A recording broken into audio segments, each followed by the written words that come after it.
así como vamos a tener otro encuentro con Pancho, que es ayudante alumno regular, y también va a dar una clase. Así que hoy tenemos un invitado que es Guillermo, y él se va a presentar y va a empezar directamente con la clase. Quiero avisar que el lunes que viene no tenemos porque es feriado nacional. Bien, nos vamos a encontrar el otro lunes. Muy bien, Guille, bienvenido a la tarde. Bueno, gracias Cecilia. Buenas tardes a todos. Tardes. Buenas tardes. Así en una mirada general, creo que no reconozco a nadie, así que es oportuna la presentación. Mi nombre es Guillermo López Geada. Soy estudiante del profesorado en filosofía. Y en mi caso, esta clase la doy en condición de adscripto a la docencia para esta materia. Y es una actividad que cualquiera que haya aprobado esta materia o la materia a la que se quiera adscribir oportunamente, la puede hacer.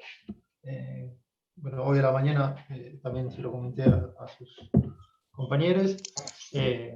Es una buena actividad, es muy constructiva, es un buen ejercicio docente, es una buena manera de involucrarse en la vida académica, entre las muchas que hay, y es una forma también de fortalecer este espacio al que pertenecemos todos. Y además le sirve como antecedente para ir teniendo un currículum académico ya más perfilado a la docencia en la universidad.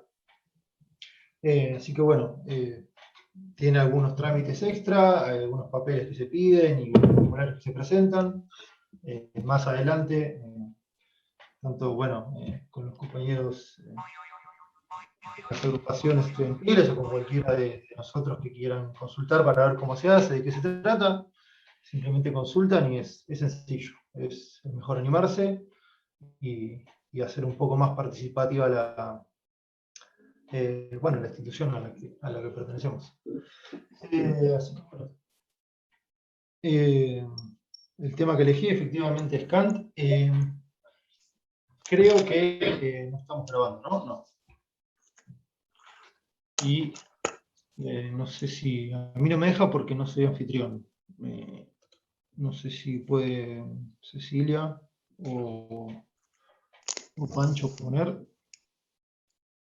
Ah, listo. Entonces, Cecilia, te molesto de nuevo con... Ah, no, ahora no. Después te voy a pedir para poder compartir la pantalla, pero en el segundo bloque. Bueno, nada.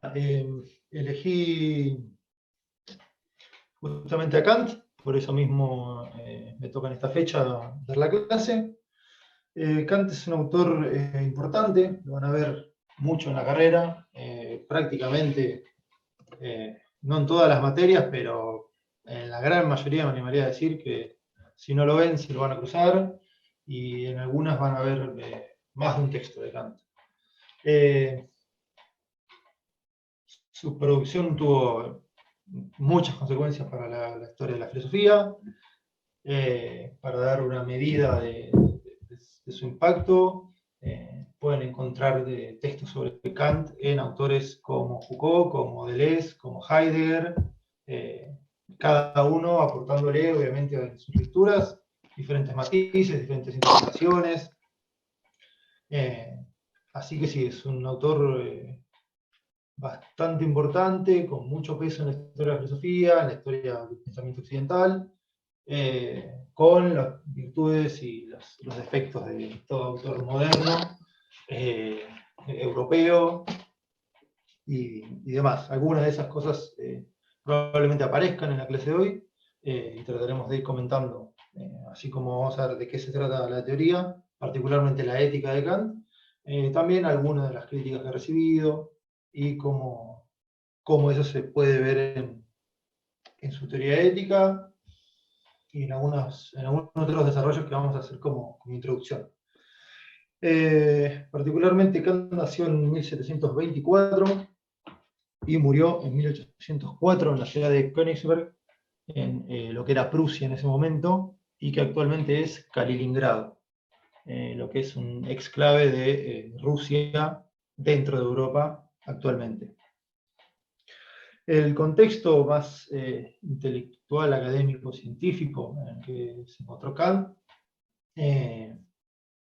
principalmente, si ya vieron algo de Descartes, empezaron a introducirse en el cambio de paradigma que supuso el desarrollo científico durante la modernidad, es básicamente la secularización del pensamiento, con las implicancias que eso trae. Por otra parte, como dije, la revolución científica, en la sucesión de científicos con Tycho Brahe, con Kepler, con Galileo Galilei y con Newton, trajo aparejada una serie de desarrollos y también una serie de limitaciones que son las que Kant va a tratar de pensar, reflexionar, criticar y también potenciar. Sí, no se trata de un autor que vaya contra el impulso de la modernidad, sino más bien al contrario. Acá lo que nombremos como crítica, Kant lo está haciendo para que prospere el impulso racional que lo precede. Así que bueno, un punto también importante es tener en cuenta que el fin de la vida de Kant coincide prácticamente con la Revolución Francesa, con lo cual el contexto social, si bien él no salió de la sociedad natal, él estaba bastante informado, tenía bastante conocimiento de lo que pasaba en todo el mundo, así que también tiene un texto llamado ¿Qué es la Ilustración?, con lo cual es un problema que tiene en mente. No lo menciono porque justamente la ética puede llegar a también leerse en clave social y política, obviamente. Pero bueno, eso sí nos da el tiempo. En términos filosóficos, entonces, podemos ver en Kant una revisión crítica de las dos teorías filosóficas dominantes, o por lo menos que han llegado y que más han sido leídas y revisadas probablemente a la luz de los aportes de Kant, como son el racionalismo y el empirismo. Un punto posible que se puede tomar para pensar la teoría nociológica, es decir, la teoría del conocimiento de Kant, muchas veces se lo piensa o se lo presenta como una síntesis entre el racionalismo y el empirismo, una suerte de superación. Está bien como un punto de partida, digamos, como una ubicación en un panorama general, por supuesto. Luego amerita una profundización, es mucho más que eso. Particularmente, yo entiendo que es más conveniente pensar las discusiones de Kant en función de lo que él denominó el dogmatismo, que sí encarnaba en el racionalismo o en el escepticismo, que podría figurarse de manera compartida entre el empirismo y su idealismo crítico. Creo que es una forma un poco más ajustada de verlo, que ya trae otras implicancias, pero bueno, eso como una ubicación general. Para ubicar, sí, Fernando. ¿Te puedo hacer una preguntita? Discúlpame. Sí. Que él mismo se autoproclama, él mismo hace su corriente como idealismo trascendental, mismo. Sí. ¿Es esa la escuela? Sí, es esa. Le pone varios nombres.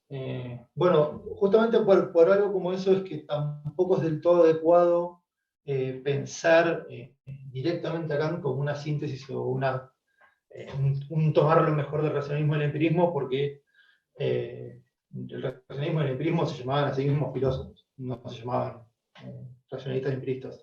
Kant particularmente sí, él dice, este es mi idealismo, y para distinguirlo del idealismo inglés de Berkeley, le llamaré idealismo crítico o trascendental, lo dice explícito. Perfecto. Muchas gracias. No, por favor. De hecho, esa es una cuestión, por ejemplo, que en el texto de qué es la ilustración que escribe Foucault sobre Kant, señala justamente, lo señala Kant como uno de los primeros en preocuparse por la cuestión del presente, como un rasgo típicamente moderno. ¿Sí? Entonces, esa idea de autopercibirse y autoproclamarse es justamente uno de los rasgos característicos de Kant. Otro de los rasgos característicos de Kant es que es de los primeros filósofos en vivir de la filosofía, es decir, en ser profesor universitario o profesor privado, porque le dieron el cargo, trabajaba de profesor privado, pero es de los primeros en ser profesor de filosofía. Los demás trabajaban de otra cosa. Y al mismo tiempo, obviamente, hacían filosofía, como habrán visto, si ya leyeron algo de las meditaciones de Descartes y demás, los contextos en los que produce no son propiamente académicos o institucionales, por lo menos. Para ubicarnos en términos generales, organizar un poco el mapa de la propuesta de Kant, él, en la crítica de la razón pura, dice, mi razón se va a centrar en estas 3, 4 preguntas fundamentales. La cuarta en realidad es como una unificación de las 3 anteriores, pero bueno, la primera pregunta, dice Kant entonces, es ¿qué puedo saber? La segunda pregunta es ¿qué debo hacer? Y la tercera pregunta es ¿qué me es dado esperar? ¿Sí? La cuarta pregunta es ¿qué es el hombre? Pero bueno, no tiene por ahí un desarrollo específico y por ahí la forma en la que Kant intentó no es la forma en la que entendemos la pregunta antropológica, si se quiere, hoy por hoy. Nosotros en la clase de hoy nos vamos a centrar principalmente en las 2 primeras preguntas, sobre todo entendiendo la primera como una introducción al sistema general y después abocándonos en los rasgos más importantes de la segunda. Kant va a decir, la primera pregunta, es decir, ¿qué puedo saber? Es meramente teórica, y meramente es totalmente teórica, se ocupa de la razón, en tanto razón pura y especulativa, y la segunda pregunta es meramente práctica. La tercera pregunta es teórica y práctica. Es un movimiento triádico y de alguna manera de síntesis que después va a cobrar más fuerza, por ejemplo, en Hegel. Pero bueno, para cada una de estas preguntas, Kant escribe una crítica, ¿sí? La crítica de la razón pura, para delimitar qué es lo que puedo saber y qué es lo que no. La noción de límite es importante en Kant. Justamente su idea de crítica está marcada fuertemente por esa noción, por el hecho de fijar los límites de la razón, que la razón misma se dé a sí misma, vale la redundancia, sus propios límites, que se demarca hasta dónde no puede saber, y que no exceda más allá de lo que es dado en la experiencia. Bueno, para la segunda pregunta, ¿qué debo hacer? Está la crítica de la razón práctica, que en este caso no la trabajamos, pero sí trabajamos la fundamentación para una metafísica de las costumbres. Este es otro rasgo de Kant, bastante particular. Él mismo era también consciente de la dificultad de sus textos, y lo dice explícitamente. Y escribe, por ejemplo, la crítica de la razón pura, y no sé si 1 año o 2 años después, los prolegómenos para toda metafísica que quiera presentarse como ciencia. ¿No? Lo digo así porque no me acuerdo exactamente. Pero es de alguna manera una forma más amena de leer la crítica de la razón pura, y en este caso lo mismo, publica la fundamentación para la metafísica de las costumbres, publica la metafísica de las costumbres, y también la crítica de la razón práctica. Lo que varía es la forma, la rigurosidad y la extensión con la que trata los temas, ¿sí? Pero bueno, como les decía, la crítica de la razón pura entonces intenta responder a la pregunta de qué puedo saber, pero no es solamente una teoría del conocimiento. En general se la aborda desde ese lugar. Durante muchos años se entendió que Kant solamente estaba buscando delimitar el conocimiento, y que en ese mismo movimiento anulaba la metafísica. Kant dice efectivamente que la metafísica no puede ser una ciencia, o que no puede comportar conocimientos objetivos dados en la experiencia. Eso es así, pero bueno, es una discusión todavía abierta que dé por tierra la metafísica y sostenga que hay que anularla. ¿Por qué se está preguntando todo esto? ¿Por qué Kant está pensando que la metafísica podría ser o no una ciencia y cómo sería posible?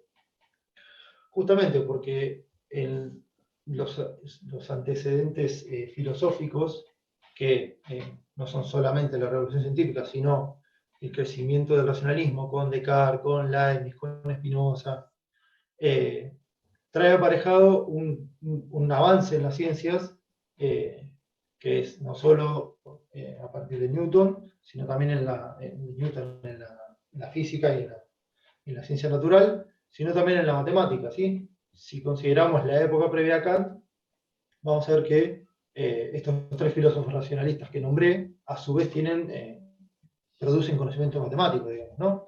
Todos hemos visto y padecido, algunos más, algunos menos, los ejes cartesianos, por ejemplo, en la escuela secundaria.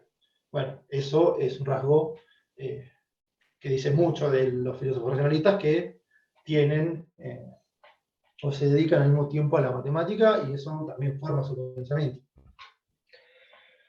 Entonces, lo que se va a preguntar Kant ante el avance de la matemática, ante el avance de la física es ¿qué pasa con la metafísica? ¿Qué lugar ocupa? ¿Por qué no es una ciencia? Y si no es una ciencia, él quiere, digamos, definir si va a ser una ciencia o no, y si lo es, dónde ubicarla, cómo aprovechar y cómo utilizar la metafísica. Entonces, si algunos ya vieron, no creo que hayan llegado todavía hasta donde entendí, a leer algunos de los prólogos de la crítica de la razón pura, van a ver más o menos este desarrollo, ¿sí? El panorama general de las ciencias y la ubicación de la metafísica. Ahí mismo Kant entonces habla del giro copernicano, ¿sí? De la forma en la que la teoría de Copérnico invirtió, digamos, sí, la forma en la que se movía y en la que giraba el universo. Kant va a decir entonces, hagamos algo análogo. ¿Por qué pensar que el sujeto es un receptor pasivo del objeto y no que el sujeto también es productor? Que hay un entendimiento y un intelecto y una razón activa que contribuye y, digamos, codetermina a la experiencia. Entonces la experiencia ya en Kant no es una recepción, sino que es una producción. ¿Sí? Hay un sujeto activo y hay que ver cómo está activo y de qué manera. Lo que intenta hacer Kant entonces es plantear la metafísica relacionada al conocimiento. ¿Sí? Hay un aspecto también muy importante de Kant que, aunque no lo desarrollemos, es bueno tenerlo siempre como telón de fondo sonando, que es que Kant es uno de los primeros, o uno de los que con más énfasis termina vinculando la lógica con la metafísica, en este sentido, en el sentido de que relaciona los límites del conocimiento con una lógica de tipo trascendental, ¿sí? Trascendental, puro, como dije hace unos minutitos, son palabras específicas, si no en su origen, por lo menos en el significado que les da Kant. ¿Cómo va a entender Kant entonces? No solo la metafísica como algo trascendente, sino también como algo trascendental. ¿Sí? Seguramente ya vieron a Aristóteles, ya hablaron o compartieron algo sobre la metafísica. En general se refiere a un más allá del mundo, un más allá del conocimiento, un más allá o un fundamento que está por debajo de lo que se observa, de lo que se experimenta. Acá en Kant la distinción es igual. Trascendente es lo que está más allá de la experiencia. El objeto al que más se preocupa Kant y el que está comprometido el sujeto en su teoría es en la experiencia. Metafísica en el sentido trascendente va a ser entonces lo que está más allá de la experiencia, lo que no se da a los sentidos y lo que no podemos conocer. Trascendental entonces va a ser todo lo que está referido a las condiciones de posibilidad para toda experiencia posible. Perdón, se me ha desconectado. ¿Cómo? Se me había desconectado, disculpa, pido. No, está bien, no pasa nada. Si algo de lo que dije después te llega a faltar o te queda ahí dando vueltas, preguntanos, no hay ningún problema. Eso sí, intervengan, pregunten, por favor. No se hagan Ya que estamos, perdón, Guillermo, Sí. discúlpame, ¿es un idioma kantiano? No, nada, un idioma, salvo el alemán antiguo. No, digo el juicio sintético a priori, digo, ahí o ya está. Mira, si tomamos, por ejemplo, la definición, si no recuerdo mal, de Deleuze, del filósofo como productor de conceptos para intentar solucionar o definir problemas, sí hay un lenguaje. Pero, por ejemplo, trascendental está muy asociado a Kant, pero no lo inventó Kant. ¿Sí? Totalmente. Perfecto. Que se estaba ya en el medioevo, en la escolástica, para nombrar eran cinco trascendentales que nombraban aquello que estaba por encima de los géneros y las especies, por ejemplo. ¿Sí? Después él hace toda una significación y... Claro, es verdad, Guillermo. Yo me refería cuando, por ejemplo, cuando enuncia juicio, es el concepto, la frase, para conocimiento. ¿Eso es común a todos los filósofos? ¿El juicio? Esa era mi pregunta. Sí, es común en la medida en la que Kant... Perdón. No hay problema. Es común en la medida en la que Kant, por ejemplo, cuando habla de juicios, él lo presenta incluso como una forma, digamos, práctica. Dice, para entender la razón, voy a fijarme en qué es lo que hace la razón. Dice, la razón juzga, emite juicios. Y en función de juicios, obviamente los juicios ya, digamos, de mínima escritos, ya con Aristóteles ya tenemos certeza de que eran una cuestión a atender. De hecho, los silogismos va a ser una de las formas de razonamiento que él va a tomar para desarrollar la idea de las ideas trascendentales. Pero bueno, sí, lo que hay son estos pequeños conceptos que uno en la primera lectura no está familiarizado, entonces, nada, como trascendental. Trascendental la gente lo menciona como si fuera algo superior y tendría que ser más bien lo contrario. Entonces, lo que va a decir Kant y lo que se va a preguntar es, primero, cómo se produce el conocimiento y cómo y con qué herramientas el sujeto produce la experiencia. ¿Sí? Para eso va a dividir, de alguna manera, la razón en por lo menos tres facultades. Hay una cuarta, que es la imaginación, que no termina de quedar del todo claro si es una facultad en sí, si es una función, una operación del entendimiento, si es una mediación entre la intuición y entre el entendimiento, pero bueno, en principio son tres. La intuición, que sí es de alguna manera no tan determinada como lo voy a decir, pero que sí cumple el rol de percibir, de recibir estímulos externos y de proveer lo que va a ser la materia. ¿Sí? Pensemos en que Kant está abordando la experiencia, ¿sí? Los límites y todos los alcances que vamos a trabajar es en torno a la experiencia. La materia de la experiencia la van a dar las intuiciones, ¿sí? Como un primer, como si fuera un primer filtro de la realidad sobre el sujeto. Pero las intuiciones solas no alcanzan para tener conocimiento, ¿sí? En ese punto se distancia del empirismo, por ejemplo. La sensibilidad no es todo el conocimiento. También está entonces la facultad del entendimiento. Kant va a decir, la intuición percibe, el entendimiento conoce. O sea, el entendimiento tiene ciertas categorías, también llamadas conceptos, que lo que hacen es ordenar y determinar y fijar objetivamente, cuando digo objetivamente, piensen en la posibilidad de compartir una experiencia. ¿Sí? Tener una experiencia común y tener una experiencia objetiva y también una experiencia con la que se puede construir ciencia, ¿no? No olvidemos que un poco lo que está haciendo Kant también es fundamentar, por un lado, el método o la ciencia newtoniana, ¿sí? Entonces, tiene que ser objetivo en ese sentido, en el sentido que tiene que ser para, como algo concreto y que no puede estar sujeto a percepciones particulares de cada uno. Entonces, el entendimiento, hay varias formas de intentar explicarlo. Una forma posible es como si fuera una red.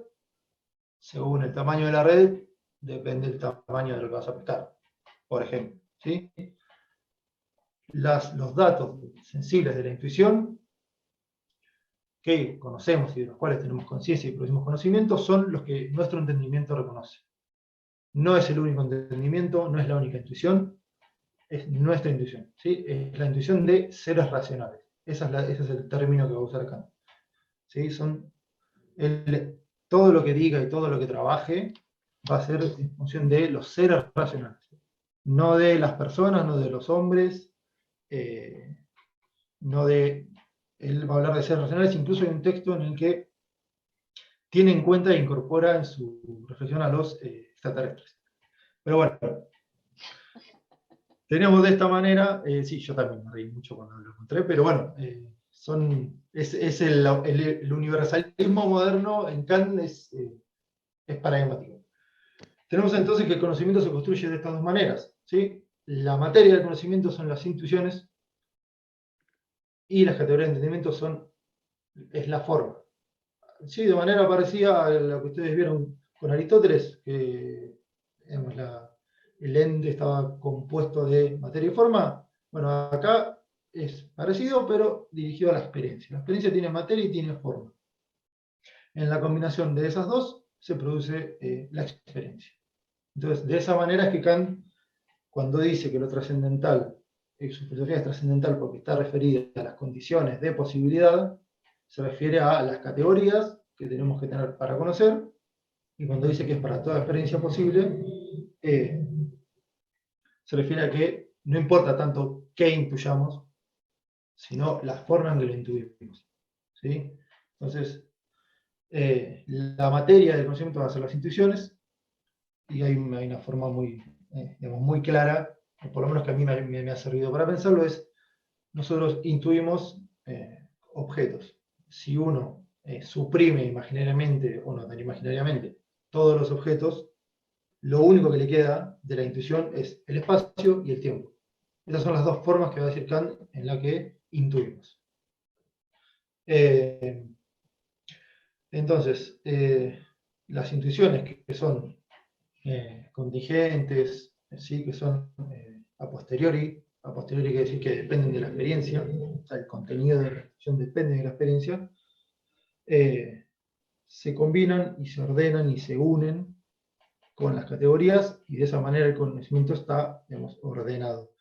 Kant es muy sistemático y es muy esquemático, pero justamente porque está tratando de fundamentar esta ciencia nueva que muestra que las leyes del universo lo rigen como una constante general. Entonces, creo una de las formas en las que se puede entender mejor, o por ahí que uno puede darse cuenta qué es lo que le hizo un poco de ruido a Kant cuando se empezó a preguntar todas estas cosas, la podemos plantear, o podemos pensarla, por ejemplo, desde la ley de gravedad, por ejemplo. ¿Sí? Hay algo de la ley de gravedad, por ejemplo, número una, que todos sabemos. Aún cuando nadie, aunque yo mismo la verdad que no entiendo nada de qué es la ley de la gravedad, no la puedo definir. Pensemos entonces, o dígame alguno, el que quiera, el que se anime, el que tenga ganas, ¿qué es? ¿Qué sabe de la ley de gravedad? Es la fuerza que sale del eje de la Tierra, que te hace estar paradito en la Tierra y no despegarte hacia el cosmos, digamos. Ajá. Que su velocidad es 9,81 metros segundo al cuadrado. Bueno, pero es que es innato. Eso que vos querés decir, Guille, es que es innato en el cerebro, en la mente. ¿O No. que lo No, tenés no. como experiencia? Muy bien. Es uno de los puntos más densos de Kant. Kant no habla de innatismo, el innatismo es para, digamos, dejémoselo a Descartes. Kant lo que va a hablar es de espontaneidad, del entendimiento. El entendimiento, cuando espontáneamente se dirige a los objetos a la intuición sensible, en esa espontaneidad pone a funcionar las categorías. ¿Sí? Son funciones. Por eso decía, Kant está de fondo acercando la lógica a la metafísica. ¿Sí? O sea, los objetos a la lógica. Son como funciones lógicas. No tienen un lugar, no tienen un presunto origen, como diría Descartes, sino que son funciones. ¿Sí? Hay que pensarlo de esa manera, como una función. Pero bueno, a lo que iba, que un poco lo mencionaron, es que hay dos rasgos que entendemos en todas las leyes, aparte de la ley de gravedad, y es que es universal y es necesario. ¿Sí? Aún cuando nos olvidemos todos los números de la fuerza, de la velocidad y del eje, hay algo que sabemos, es que está siempre en todo tiempo y en todo lugar. ¿Sí? Ese es un rasgo fundamental. Guille, tendríamos Sí, que entrar nuevamente. sí, cierro una cosita más y ya termino. Bueno, Es universal y es necesario. ¿Sí? Necesario, ¿qué quiere decir? Que no puede ser de otra manera. No hay un espacio en particular en el que no hay gravedad, en la que no ejerce la fuerza. ¿Sí? Listo, si quieren salimos y volvemos a entrar.